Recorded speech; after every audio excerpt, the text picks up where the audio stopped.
Michael Massey Front Stretch. What About Bob is a good movie. It is great. Yeah, it's very underrated.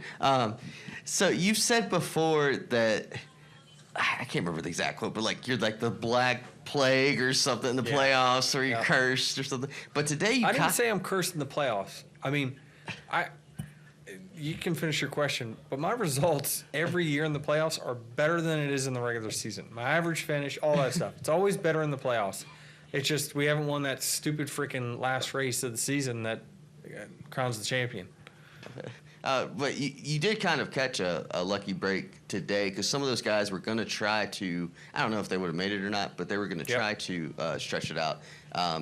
So, I don't know, do you feel like you do have good fortune? Every now and then, yes. You know, we only remember the crappy stuff that kind of happens to us and the negative and the times that you got wins taken away. But I certainly feel as though, you know, my win percentage when having a good enough car to win is lower than most. But today it was a day where the guys that I thought were a little better than me had a few issues, and sometimes with themselves. So this is what you got to do. You got to just stick around, hang around, and next thing you know, it's your time. Hey, Denny, Don Hawkins at Front Stretch. Kind of like a similar question. Like lately suggested, it's not very often we see somebody at 44 winning 5 races in a year. What is it about you that does allow you to maintain that level of competitiveness and maintain being at the top of this sport? You know, I think that there's just some people that are, you know, different. I talked about it at Dover in the post presser there that, you know, I'm sure that there's someone more competitive than me. I just have never met them.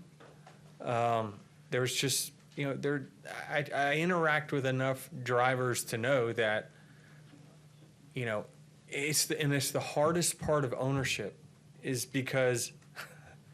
that I can't make them do what I want them to do. But, you know, they have to want it on their own. They have to do it their way. And not everyone learns the same way. Some people are visual learners. Some people, you know, listen and learn.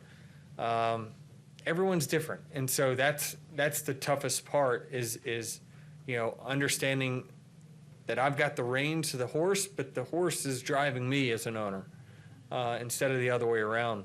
So I just think that there's few people in every sport that are just built a little different, and they just won't settle for anything but winning.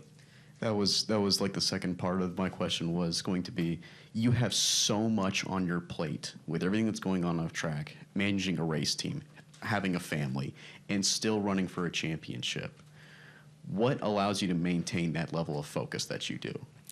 Just knowing, you know, that I've put a timeline on the end, you know, that to me has been the number one factor. And, you know, I talked to Harvick the other day, and I was just like, I knew exactly how many races were left. And it's like, you know, the countdown has begun.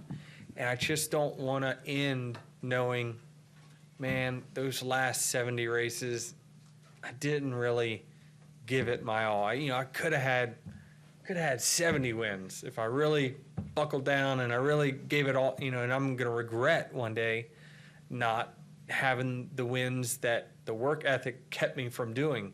So that would weigh on me well beyond my driving career, and there's no way I could live with the weight on my shoulders knowing that I shipped it in for the last 70 or so races.